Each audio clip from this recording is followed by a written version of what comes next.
औज़ुबिल्लाहि मिनश्शैतानिर्रजीम बिस्मिल्लाहिर्रहमानिर्रहीम। नाज़रीन इकराम अस्सलामु अलैकुम वरहमतुल्लाह। जस्टिस टीवी से प्रोग्राम जमालुल कुरान के साथ मैं आपका मेज़बान रेहान अब्बासी हाज़िर खिदमत हूँ।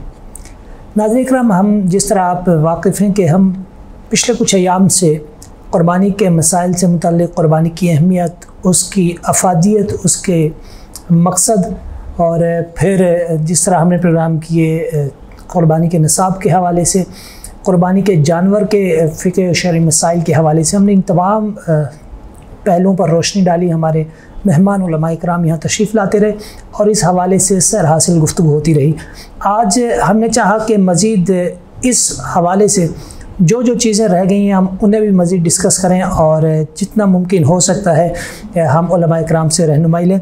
इसी सिलसिले में आज हमने अपने स्टूडियो में मदऊ किया है आलम नबील फ़ाज़िल जलील हज़रत अल्लामा मौलाना हाफिज़ मोहम्मद इक़बाल हज़ारवी साहब को। वो आज तशरीफ़ लाए और आज हम उनसे इस हवाले से जानेंगे कि क़ुरबानी की तारीख़ क्या है और फिर उसके बाद जो कर्ज़ के मामलात होते हैं क़ुरबानी के दौरान, उस हवाले से भी इनसे हम गुफ्तगू करने की आज कोशिश करेंगे। अस्सलाम वालेकुम। वालेकुम अस्सलाम व रहमतुल्लाहि व बरकातुहू। हज़रत कैसे मिजाज हैं? अल्हम्दुलिल्लाह, अल्लाह का बहुत बड़ा करम है, एहसान है। पहले तो बड़ा शुक्रिया आपका, आप तशरीफ़ लाए। यकीनन इन दिनों आपकी मसरूफ़ियात से भी हम भी वाकिफ़ हैं कि मुख्तलिफ़ टीवी चैनल्स पर भी यही होता है कि कभी एक जगह जाना, कभी दूसरी जगह जाना, फिर दर्स तदरीस के मसाइल, लेकिन फिर भी आपने वक्त निकाला, बहुत शुक्रिया। हज़रत क़ुरबानी की मुख्तसर तारीख़। नहमदुहु व नुसल्ली व नुसल्लिमु अला रसूलिहिल करीम, अम्मा बअदु फ़अऊज़ु बिल्लाहि मिनश्शैतानिर रजीम, बिस्मिल्लाहिर रहमानिर रहीम। लन यनालल्लाह लुहुमुहा वला दिमाउहा वलाकिन यनालुहु तक़वा मिनकुम। आमन्तु बिल्लाहि सदक़ल्लाहुल अज़ीम। बाद हम्दो सना में सबसे पहले रेहान अब्बासी भाई आपको और आपकी पूरी टीम को मुबारकबाद पेश करता हूँ। बहुत शुक्रिया कि आपने अपनी जस्टिस टीवी पर जमालुल कुरान के नाम से जो इतना खूबसूरत आप प्रोग्राम चला रहे हैं और हालात हाज़रा की ज़रूरत के मुताबिक ईद क़ुरबान जो करीब आती जा रही है और उसके मसाइल, कुछ फ़ज़ाइल, कुछ फ़ायदे और मक़ासिद लोगों के सामने आप मुख्तलिफ़ उलमाए कराम, प्रोफेसर हज़रात और डॉक्टर हज़रात की निगरानी में आप जो है ना लोगों तक ये मसाइल पहुँचा रहे हैं। मैं आपको मुबारकबाद पेश करता हूँ और अल्लाह तबारक व तआला इखलास के साथ इस सिलसिले को जारी व सारी रखने की तौफ़ीक़ अता फ़रमाए। आमीन।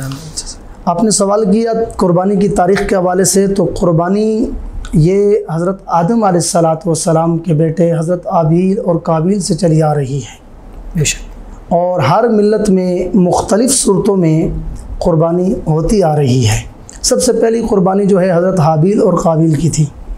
हज़रत हाबील ने एक मेंढा ज़बह करके रखा था और हज़रत काबिल ने जो है वो खेत की कुछ पैदावार वो सामने रखी थी।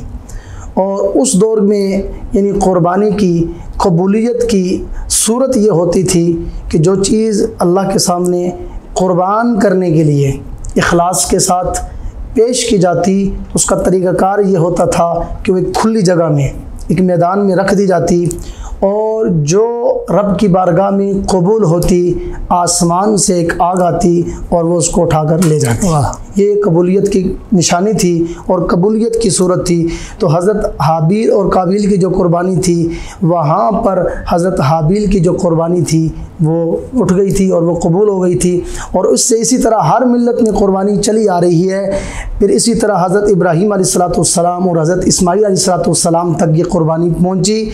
और फिर तारीख़ इस बात की गवाह है, कुरान और हदीस की रोशनी में, यानी जो शान, जो शौकत, जो अज़मत सैयदना इब्राहीम खलीलुल्लाह अलैहिस्सलाम की क़ुरबानी को मिली है, वो किसी और मिल्लत की क़ुरबानी को नहीं मिली है। क्यों कि वहाँ पर मुख्तलिफ़ लोग अपनी अपने यानी दौर में अपने अपने हालात में मुख्तलिफ़ चीज़ों की क़ुरबानी पेश करते थे, लेकिन यहाँ पर सैयदना इब्राहीम खलीलुल्लाह अलैहिस्सलाम की जो क़ुरबानी है ये एक आलीशान और अज़मत वाली क़ुरबानी है कि ये एक बाप अपने बेटे को अपने हाथों से अल्लाह की रज़ा की खातिर ज़बह कर रहा है। क्या और फिर उसका वो वाक़या तो बड़ा लंबा चौड़ा है, तारीख़ भी उलमाए कराम बयान भी करते रहते हैं। अब देखें कि जिस मकाम पर मैं मुख्तसर सा जिक्र करके यानी आगे बढ़ूँगा, यानी इब्राहीम अलैहिस्सलाम ने जब अपनी यानी ख्वाब का जिक्र जो हुक्म इलाही था वो जब अपने बेटे के सामने पेश किया तो बेटे ने भी यानी सरे तस्लीम खम करते हुए बग़ैर किसी तरद्दुद के इसको कबूल किया। और फिर अल-मुख्तसर जब वो जा रहे थे मना की तरफ, यानी जहाँ पर इब्राहीम अलैहिस्सलाम ने वसी अज़ीम सुन्नत अदा की थी, तो रास्ते में शैतान ने 3 मरतबा बरगलाया। यानी वो अज़ीम अमल जो इब्राहीम अलैहिस्सलाम अल्लाह की रज़ा की खातिर करने जा रहे थे, तो शैतान ने वसवसा डाला और रुकावट डालने की कोशिश की। तो इब्राहीम अलैहिस्सलाम ने शैतान को भगाने के लिए जो तदबीर इख्तियार की थी, जो मुख्तसर सा अमल इख्तियार किया था, कायनात के रब को वो अमल इतना पसंद आया जो उसकी रज़ा की खातिर इखलास के साथ इब्राहीम अलैहिस्सलाम ने किया था। रब्बे ज़ुल जलाल ने उस छोटे से अमल को भी इतना बड़ा करके क़यामत तक आने वाले लोगों के लिए ज़रूरी करार दिया है। अब भी जो भी हाजी जाता है वो कंकरियाँ, हालांकि यानी मैंने हाजी हज़रात से ये सुना है, यानी ये हज में सबसे मुश्किल जो अमल होता है ये कंकरियाँ मारना होता है। यानी ये वो अजीम अमल है जो इब्राहीम अलैहिस्सलाम जो कुर्बानी इखलास के साथ अपने बेटे की अल्लाह की रज़ा की खातिर करने जा रहे थे, तो रास्ते में जो रुकावट आई थी उसको दूर करने के लिए शैतान ने जो वसवसा यानी इंसानी शक्ल में आया था उसको भगाने के लिए इख्तियार किया था, पत्थर मारे थे, उस अमल को रब्बे ज़ुल जलाल ने हर हाजी के लिए ज़रूरी करार दिया है। उससे आगे फिर जब आगे बढ़े तो इब्राहीम अलैहिस्सलाम ने जब अपने बेटे को लिटाया और छुरी चलाई तो छुरी चली नहीं। क्या देखते हैं कि एक मेंढा ज़बह हुआ पड़ा है। रब्बे ज़ुल जलाल ने जिब्राईल को हुक्म दिया, फरमाया मेरे जिब्रील, अर्ज़ की हाँ जलील हुक्म, कहा मेरे जिब्रील जाओ, जाकर मैंने अपने इब्राहीम अलैहिस्सलाम यानी अपने प्यारे बंदे की इस्तकामत को देख लिया है, सब्र को देख लिया है, इम्तिहान को देख लिया है, बर्दाश्त को देख लिया है और अजीम कुर्बानी को देख लिया है। जाएं, जाकर उन्हें ये पैगाम दे दें कि मेरे इब्राहीम देखो मैं तुम्हारे साथ क्या करने लगा हूँ, और जाते हुए जन्नत एक साथ मेंढा भी ले जाएं और उसको ज़बह वहाँ पे कर दें। इब्राहीम अलैहिस्सलाम क्या देखते हैं कि एक मेंढा ज़बह हुआ पड़ा है, तो रब्बे ज़ुल जलाल ने फरमाया मेरे इब्राहीम मैं तुम्हारी कुर्बानी भी कबूल करूँगा और तुम्हारे प्यारे बेटे, दिल के सहारे बेटे, अकलौते बेटे, तुम्हारे सब्र को देखते हुए, तुम्हारे इखलास को देखते हुए, तुम्हारी अजीम कुर्बानी को देखते हुए तुम्हारे बेटे की जान भी बचाऊंगा और तुम्हें सवाब भी बेटे ज़बह करने का अता करूंगा, और इस अजीम अमल को क़यामत तक आने वाले तमाम साहिब इस्तात, साहिब निसाब लोगों के लिए वाजिब करार दूंगा। ज़बरदस्त। और ये अजीम सुन्नत ये वहाँ से चली आ रही है। तो इसमें रब्बे ज़ुल जलाल ने इब्राहीम अलैहिस्सलाम की तारीख़ लंबी चौड़ी वाक़या है, यानी शुरू से जब से पैदा हुए तब से आप पर इम्तिहानात की घड़ियाँ शुरू हो गई थी। तो उनमें से जो 4 बड़े इम्तिहान थे उनमें से एक इम्तिहान ये है कुर्बानी। तो ये सहाबा इकराम ने अर्ज़ भी की या रसूल अल्लाह कुर्बानी क्या है, तो अल्लाह के नबी सल्लल्लाहु अलैहि वसल्लम ने फरमाया कि ए मेरे प्यारे सहाबा ये तुम्हारे बाप इब्राहीम की अजीम सुन्नत है। तो इस अजीम सुन्नत को अदा करने का नाम कुर्बानी। बहुत खूब, बहुत ज़बरदस्त सलामत साहब। अच्छा, हज़रत इब्राहीम अलैहिस्सलाम चले, वो तो वालिद थे और फिर नबी होते हुए उनके ऊपर जो आजमाइशें आई वो हर आजमाइश से कामयाबी के साथ नंबर आजमा होते रहे और आगे बढ़ते चले गए, और उन पर जो जो इम्तिहानात आए वो उनमें से कामयाब भी हुए। लेकिन यहाँ बात यह है कि हज़रत इस्माईल अलैहिस्सलाम, उनकी उम्र भी उस वक्त कम है, लेकिन उसके बावजूद भी वो किसी ने कहा था कि ये फैज़ान नज़र था या कि मकतब की करामत थी।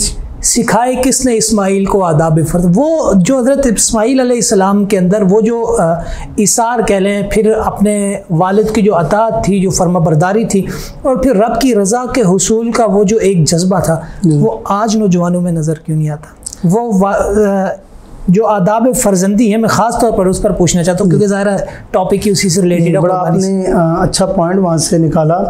अब देखें वहाँ पे एक तो वहाँ पे बात तो ये थी कि नबी का बेटा भी नबी था, और जो नबी होता है उसको बचपन से ही कायनात के रब शऊर नबुव्वत अता फरमा देता है, वो तो नबी थे। लेकिन हमें सबक ये मिल रहा है वहाँ से, यानी अब देखें, हमें जब सैयदना इब्राहीम अलैहिस्सलाम ने बेटे से ये हुक्म बयान किया तो बग़ैर किसी तरद्दुद के, कुरान इस बात का गवाह, यानी जो बाप और बेटे में जो मुकालमा चला था, कायनात के रब ने उस एक एक मुकालमे के एक एक लफ्ज़ को कुरान में बयान किया है। यानी इब्राहीम अलैहिस्सलाम ने जब ये बयान किया गया, अब अल्लाह का हुक्म बयान किया, तो इस्माईल अलैहिस्सलाम ने अर्ज़ किया, अब्बा जान अल्लाह का जो हुक्म है आप कर दीजिए, आप ज़रूर मुझे सब्र करने वालों में पाओगे। तो ये हमें पैगाम मिल रहा है कि आज भी औलाद को अपने वालिदैन का फर्मा बरदार बनना चाहिए।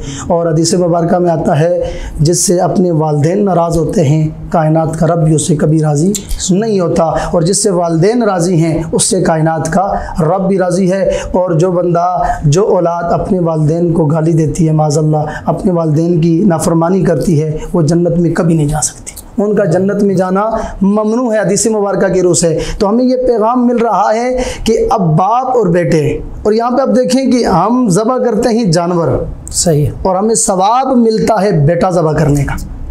हमें ये पैगाम मिल रहा है कि औलाद को अपने वालिदैन के फर्माबरदार होना चाहिए, किसी सूरत में नाफरमानी नहीं करनी चाहिए। और हदीस मुबारक में आता है कि औलाद की जन्नत और जहन्नम ये वालिदैन के कदमों में है, माँ के कदमों के नीचे यानी जन्नत है, और यानी बाप जन्नत का दरवाज़ा है। तो गोया कि औलाद की जन्नत और जहन्नम, चाहे तो वो वालिदैन की वजह से जन्नत में जा सकते हैं, यानी उनकी खिदमत करके, उनको राज़ी रखकर। यानी अब देखें ना, मैं इस पे यही टॉपिक छिड़ गया तो मैं बता दूं कि अब देखें हज करना कितना मुश्किल हो गया है, और इस यानी तब्दीली के दौर में अब आप देख लें कि 10 लाख रुपए तकरीबन एक बंदे के पास होंगे तो वो जाकर हज के अरकान अदा करेगा। तो सारी चीज़ें करने के बावजूद फिर भी उसे गारंटी नहीं है, गारंटी नहीं कि हज कबूल हुआ या नहीं हुआ। लेकिन एक बंदा मोहब्बत के साथ, यानी शौक़ के साथ और अदब के साथ यानी सुबह उठता है और अपने माँ बाप का यानी चेहरा यानी मोहब्बत भरी निगाह से देखता है, तो रब्बे ज़ुल जलाल के हबीब सल्लल्लाहु अलैहि वसल्लम ने फरमाया कि उसे एज है हज मबरूर, यानी एक मकबूल हज का सवाब उसे अता किया जाता है। अब देख लें, ये हमें पैगाम दिया जा रहा है कि औलाद को अपने वालिदैन का फर्माबरदार बनना चाहिए। अब देखिए कुर्बानी का ये आज मैंने आयत मुबारक पेश की आपके सामने ना, कि कायनात का रब गोश्त के यानी गोश्त से कोई गरज नहीं है, यानी अल्लाह लुहुमुहा वला दिमाउहा, अल्लाह तबारक व तआला को हरगिज़ न गोश्त पहुँचता है न खून पहुँचता है, बल्कि रब्बे ज़ुल जलाल की बारगाह में तक़वा कबूल किया जाता है। परहेज़गारी यानी आपके अंदर खुलूस कितना पाया जाता है, इखलास कितना पाया जाता है। तो हमें ये कुर्बानी, अगर हम अपने नफ्स पे छुरी नहीं चला रहे हैं तो बकरे ज़बह करने का, दुम्बे ज़बह करने का, जानवर ज़बह करने का फिर क्या फ़ायदा होगा, हमारा नफ्स ही ठीक नहीं है। यानी कुर्बानी का मतलब ये है कि जहाँ पर आप जानवर पे छुरी फेर रहे हैं उसके साथ साथ अपने नफ्स पे भी छुरी फेरना, सारी चीज़ों को निकालें अपने दिलों से, यानी झूठ को, हसद को, कीना को, बुग़्ज़ को, निफाक को। और ये यहाँ पे जाते हुए ये मसला भी पहले बयान हुआ भी होगा, शायद मैं भी अर्ज़ कर देता हूँ, यानी आपके जानवर कुर्बानी अगर आप साथी मिल के कर रहे हैं 5, 3, 7, उनमें से एक बंदे की नीयत अगर ख़राब है तो 7 की कुर्बानी नहीं होगी। एक की नीयत अगर ख़राब है, उसकी नीयत ख़राब है, उसकी नीयत गोश्त का खाने की है, उसका पैसा ठीक नहीं है, अगर उसका अकीदा ठीक नहीं है, अगर 7 में से एक की नहीं है तो 6 की कुर्बानी भी गई, 5 है तो एक की ख़राब है तो 4 की भी गई, 3 है तो अगर एक की ख़राब है तो 3 की भी गई।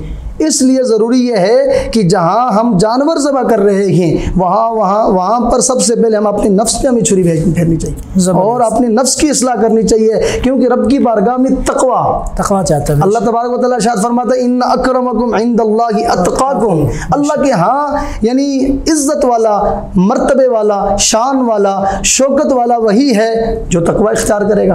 और जितना खुलूस पाया जाएगा, जितना परहेज़गारी पाई जाएगी, और कुछ लोगों की अगर नीयत इसमें सही नहीं है, यानी कुछ लोग गोश्त के हवाले से, गोश्त की नीयत, गोश्त तो सारा साल आप खाते हैं, लेकिन इस दिन अजीम अमल कुर्बानी का इसलिए है कि अल्लाह का कुर्ब आपको हासिल हो। बहुत ज़बरदस्त, बहुत नवाज़िश, बड़े खूबसूरत अंदाज में आपने बयान फरमाया। नाज़रीन इकराम, मुख्तसर सा हम एक वक्फ़ा लेंगे, वक्फ़े से वापस लौटेंगे तो अल्लामा साहब से हम कुर्बानी के दौरान कर्ज़ लेना और कर्ज़ लेकर कुर्बानी करना, या किसी साहिब निसाब पर अगर कर्ज़ भी है तो वो कर्ज़ अदा करे या कुर्बानी करे, इस हवाले से हम मज़ीद इनसे सवालात भी पूछने की कोशिश करेंगे। हमारे साथ रहिए। वेलकम बैक नाज़रीन, जमालुल कुरान में अल्लामा साहब के साथ हम गुफ्तगू कर रहे थे। अल्लामा हाफिज़ मोहम्मद इकबाल हज़ारवी साहब बड़े खूबसूरत अंदाज़ में बयान फरमा रहे थे कुर्बानी के हवाले से। कुर्बानी और कर्ज़ के हवाले से कुछ चीज़ें हमारे जहन में थी, हम चाहते हैं कि अल्लामा साहब से वही पूछ लें, और इस पर काफ़ी कन्फ्यूजन भी क्रिएट होती है आवाम में, तो उसी को ख़त्म करने के लिए आज ये सवालात अल्लामा साहब की खिदमत में ज़रूर रखते हैं। हज़रत, पहली चीज़ तो ये है कि अगर कोई बंदा साहिब निसाब है, यानी 52 तोले चांदी या फिर जो सोने की मकदार है, मखसूस मकदार है 7.5 तोले उसके पास मौजूद है, या ये चीज़ें उसके पास मौजूद है लेकिन उसके पास कैश नहीं है, तो उसके लिए क्या कर्ज़ लेकर कुर्बानी करना जायज़ है, या फिर वो कर्ज़ नहीं लेगा बल्कि लाजमी है उसे कि यहीं से कैश करवाए? अगर बेचना नहीं चाहता, वो चाहता है मैं फ्यूचर में इसे बेचूं, तो उसके लिए कर्ज़ ले सकता है? जी, इसकी सूरत ये है कि उसके पास सोना है, चांदी है, अब वो साहिब निसाब है, तो उसे चाहिए कि उसे आसानी के साथ कर्ज़ मिल सकता है, तो उसे चाहिए कि वो कर्ज़ लेकर कुर्बानी अदा करे। सही, कुर्बानी अदा करे और बाद में जब उसको मुनासिब लगे उसके साथ वक्त तय कर ले और उसका कर्ज़ वापस कर सकता है, तो उस पर कुर्बानी लाजमी है, उसको चाहिए कि वो कुर्बानी अदा करे। ठीक हो गया। अच्छा अल्लामा साहब, एक और चीज़ भी है कि एक शख्स साहिब निसाब है, उसके पास मतलब क्या कहते हैं, कोई बिज़नेस करता है या उसके पास ये सोना चांदी वगैरह भी मौजूद है, ज़रूरियात से हट कर जिन निसाब जितने चीज़ों पर लागू होते हैं वो सब उसके पास मौजूद है, लेकिन उसके साथ साथ उसके ऊपर कुछ कर्ज़ भी है। जैसे आजकल लोग बैंक के साथ लेन देन करते हैं, कंपनी से कर्ज़ लेते हैं, फैक्ट्रीज़ के साथ उनके मामलात लेन देन के चलते रहते हैं, तो कोई बंदा साहिब निसाब ऑलरेडी है लेकिन उसके साथ साथ उस पर कर्ज़ भी है, तो अब क्या वो सारे पहले अपने कर्ज़े लौटाएगा या फिर कुर्बानी करेगा? अगर वो कर्ज़े का तखमीना लगाता है और उस कर्ज़े को निकाल कर भी वो साहिब निसाब बनता है, तो फिर वो कर्ज़ को नहीं देखेगा, उसे चाहिए कि वो पहले कुर्बानी लाजमी ज़रूरी है वो कुर्बानी अदा करे, क्योंकि ऑलरेडी अगर वो देखेगा उसके पास इतनी माल दौलत मौजूद है और वैसे उसके पास यानी कारोबारी लिहाज से या जैसे आपने कहा है कि किसी और वजह से उस पर कर्ज़ है, तो वो भी कर्ज़ को अगर निकाल कर भी माइनस करके भी देखा जा रहा है कि वो साहिब निसाब बन रहा है, तो फिर उस पर कुर्बानी ज़रूरी है, वो कुर्बानी अदा करें। सही सही सही। अच्छा हज़रत, एक और चीज़ भी है कि कुछ लोग कुर्बानी करते हैं, जैसे किसी ने कुर्बानी की हुज़ूर अलैहिस्सलाम के नाम पर, मतलब उनके लिए कुर्बानी कर दी, किसी ने हज़रत शेख अब्दुल कादिर जिलानी के लिए कुर्बानी कर दी, किसी ने हज़रत दाता गंज बख्श के लिए, कोई अपने वालिदैन के लिए, कोई अपने किसी रिश्तेदार के लिए, बुज़ुर्गों के लिए करते हैं। एक बंदे ने अपने लिए कुर्बानी नहीं की लेकिन वो कहता है कि मैं हुज़ूर अलैहिस्सलाम के लिए कुर्बानी कर रहा हूँ, तो क्या ये जायज़ है? नहीं, इसमें यह है कि अगर वो ख़ुद साहिब निसाब है तो पहले अपनी कुर्बानी करेगा, उसके बाद फिर वो सबके लिए कुर्बानी कर सकता है। अगर वो अपनी कुर्बानी नहीं करता, फिर अगर किसी दूसरे की वालिदैन के लिए कुर्बानी करता है तो उसकी कुर्बानी नहीं होगी, क्योंकि कुर्बानी पहले बजाते खुद उसके ऊपर वाजिब है। सही। और बड़ी सख्त वईद आई है जो बंदा जिसके ऊपर कुर्बानी वाजिब है, तो अल्लाह के नबी सल्लल्लाहु अलैहि वसल्लम ने फरमाया कि वो हमारी ईदगाहों के करीब ना है, यानी वो अगर नमाज ईद की पढ़ता है तो कोई फ़ायदा नहीं उसका, यानी जो उस पर कुर्बानी वाजिब है और वो कुर्बानी अदा नहीं कर रहा, और फिर अगर उसके ऊपर कुर्बानी वाजिब है और वो अपनी वालदा की तरफ से कर रहा है, अपने वालिद की तरफ से कर रहा है, तो ये ऐसा हरगिज़ नहीं है, उस कुर्बानी का कोई फ़ायदा नहीं है। पहले वो अपनी तरफ से कुर्बानी करे, हाँ अपनी कुर्बानी के साथ साथ अगर वो बड़ा जानवर ले ले उसमें और भी से डाल ले, यानी इमामुल अंबिया सल्लल्लाहु अलैहि वसल्लम के साले सवाब के लिए, यानी उनकी तरफ से और किसी बुज़ुर्ग की तरफ से, अपने वालिदैन की तरफ से उसमें हिस्सा डाल ले, तो ऐसे कुर्बानी कर ले, लेकिन अपनी कुर्बानी। और इसमें एक और बात भी है कि घर में बहुत सारे अफराद होते हैं। सही। और साहिब निसाब भी 3-4 होते हैं। ठीक। और उनमें से वो अक्सर लोग एक के ऊपर ही बस एतमाद कर लेते हैं, जी एक कुर्बानी होगी तो काफ़ी है। कुछ हज़रात ऐसा भी सोचते होंगे, करते भी होंगे, तो ऐसा भी नहीं करना चाहिए। अगर घर में साहिब निसाब 3-4 हैं तो चारों पर कुर्बानी वाजिब है, सही, एक पर नहीं है। हाँ अगर घर का सरबरा एक है, बाकी सारे उसकी कफालत में हैं, सारे उसकी कफालत में है, तो फिर अगर घर का सरबरा कुर्बानी करेगा तो वो सबकी तरफ से हो जाएगी। लेकिन अगर साहिब निसाब 3-4 शख्स हैं और अगर एक कुर्बानी करता है बाकी नहीं करते, तो बाकी सारे गुनहगार हैं। जो साहिब निसाब हैं वो गुनहगार हैं, उन्हें चाहिए वो भी कुर्बानी अदा करें। अच्छा हज़रत, अगर मतलब कोई शादीशुदा जोड़ा है और कमाने वाला मर्द ही है, वही चला रहा है पूरा घर, लेकिन औरत के पास अपना जेवर वगैरह मौजूद है, ज़रा हमारे यहाँ जो जहेज़ का एक सिस्टम है, जैसा भी उसके पास जेवर अपना मौजूद है 7.5 तोले से ज़ायद, लेकिन कफ़ालत घर की औरत की ज़िम्मेदारी है, वो कुछ भी नहीं करती, वो सिर्फ हाउस वाइफ है, सिर्फ मर्द ही है, वो अपनी मखसूस आमदनी के साथ वो कमाता है और उसकी इतनी आमदन भी नहीं है कि मतलब जिसे हम कहें कि बहुत ज़्यादा उसके पास पैसा, मुश्किल से घर चलाता है। अब ये जो औरत का जो जेवर रखा हुआ है, ये इसके ऊपर कुर्बानी वाजिब हो जाएगी? अगर वो औरत का अपना जेवर साहिब निसाब बन रही है तो उसके ऊपर भी कुर्बानी वाजिब है। सही। और अगर घर की कफालत करने वाला मर्द ही है तो वो मर्द अगर अपनी तरफ से नहीं बल्कि वो औरत की तरफ से कर देता है तो फिर भी अदा हो जाएगी। और अगर औरत का जेवर है, औरत के लिए रखा हुआ, वो मतलब तखसीस के साथ उसी के लिए, तो उसके जेवर के ऊपर पूरे घर की तरफ से कुर्बानी हो जाएगी अगर और कोई साहिब निसाब, बेशक मियाँ भी साहिब निसाब नहीं उसके। हाँ, मियाँ साहिब निसाब अगर नहीं है तो वो औरत की तरफ से कर देता है तो कुर्बानी हो जाएगी।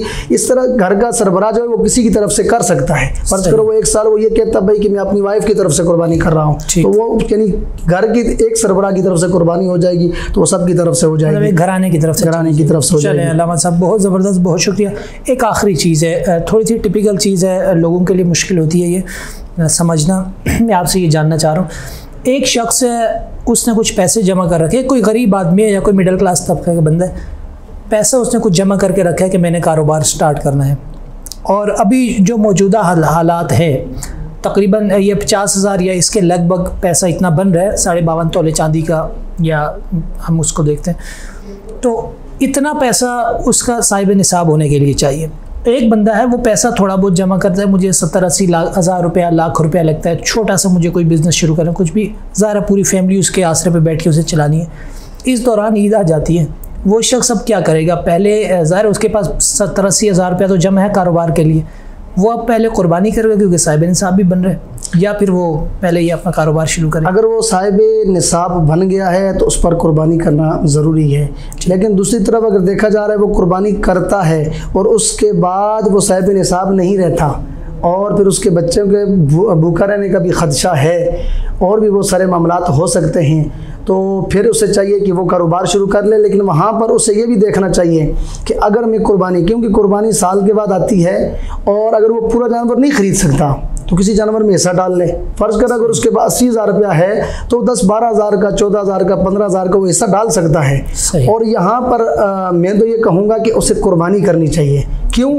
कि अल्लाह तबारक व तआला पर कामिल उसे यकीन भी होना चाहिए, तवक्कुल भी होना चाहिए, और रब की बारगाह में अगर खुलूस के साथ, नीयत के साथ, यानी जज्बे के साथ, उस नीयत के साथ कुर्बानी करता है, क्या पता कायनात खरब कुर्बानी करने के बाद उसको दुगना चुगना अता कर दे और उसके बच्चे भी खुशहाली की ज़िंदगी गुजार सकते हैं। तो इसलिए उसे कामिल यकीन और एतमाद के साथ जब साहिब निसाब होता है, क्योंकि कुर्बानी के निसाब के बारे में ये आता है, अगर आपको कुर्बानी से एक दिन पहले भी अगर आपके पास पैसे आ जाते हैं फिर बराबर कुर्बानी लाजम है आप पर। यानी अगर 9 ज़िलहज्जा को शाम के वक्त आपके पास इतने पैसे आ गए हैं जिससे आप साहिब निसाब बन रहे हैं, तो आपके ऊपर कुर्बानी करना लाजम है, ज़रूरी है। अब उसमें ये नहीं देखा जाएगा कि अब मैं कुर्बानी कर दूं तो बाद में मेरा क्या बनेगा, ये तो फिर वही तवक्कल की बात आ जाती है। तो अल्लाह पर तवक्कल कामिल होना चाहिए, यकीन भी कामिल होना चाहिए। ये नहीं सोचना चाहिए कि बाद में क्या होगा, जो रब आपको पहले रिज़्क दे रहा है वो बाद में हो सकता है उससे बेहतर आपको दे। लेकिन यानी मसले के एतबार से ये बात आई है कि अगर 9 ज़िलहज्जा को आपके पास इतने पैसे आ जाते हैं, आप साहिब निसाब बन गए हैं, तो आप पर कुर्बानी लाजम है।